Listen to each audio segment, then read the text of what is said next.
Welcome to Racer Corvair Part 2. Just thought it's time for an update. It's been over a year since the last video was made and a lot of progress has been made. So, we're going to start in the back. We have the engine in. It's sitting in place. I haven't fired it up. It's not close, not quite ready for that, but it's all mounted, sitting in the Fiero subframe. It's you can see all the structural work around it has been done. Some of it's fully welded, some's tacked into place, but that's where it's at. It fits. I have clearance. Moving forward, you can see I'm putting a roll bar in. Some of the sheet metal, I've been a metal fabricator all my life, and I can tell you that the sheet metal in file cabinets and appliances is the same 20 to 26 gauge steel that you can go out and buy brand new.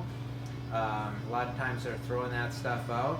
The firewall is the back of the file cabinet, and yep, I'm using some used steel. It doesn't rust. It's already painted. You scuff it, paint it. When you're ready for paint, it's good to go. It's good stuff. This car is really turning into a junkyard mutt from the perspective of there's a lot of parts from a lot of different cars going in here. The seats, they were at the junkyard already pulled.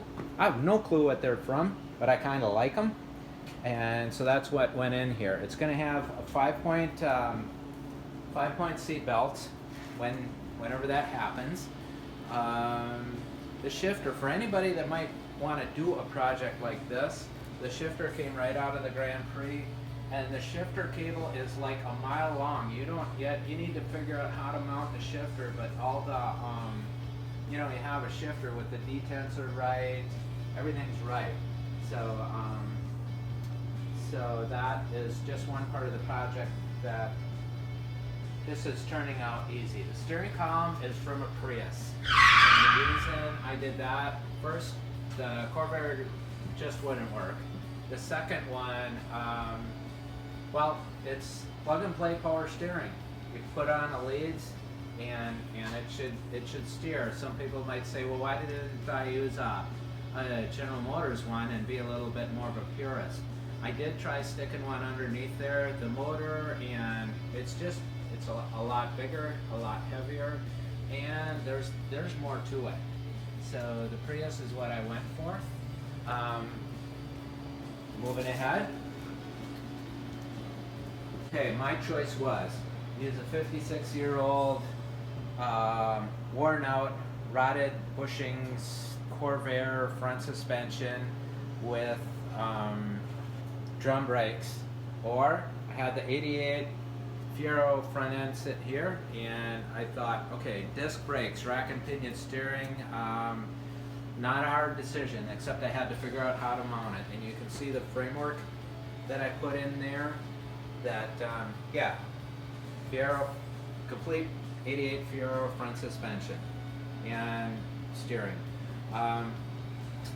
Since it's all Fiero brakes, I went with the Fiero booster and master cylinder, and the weight bias on this car will be roughly the same as a Fiero, so hopefully I'm going to have well balanced brakes that work well. The fan is from an early 90s Taurus. It's just something I had laying around. The radiator is something my brother had laying around. It's brand new all brass radiator, 3-core. We believe, we're not 100% sure, but we believe it's from a Gen 3 Camaro. And what I'm going to do is the inside headlights will be removed, and there's going to be a little bit of shrouding there to direct the air from the headlight poles to the radiator, so I get good cooling. One thing I didn't mention is I've got a fuel cell that was custom built for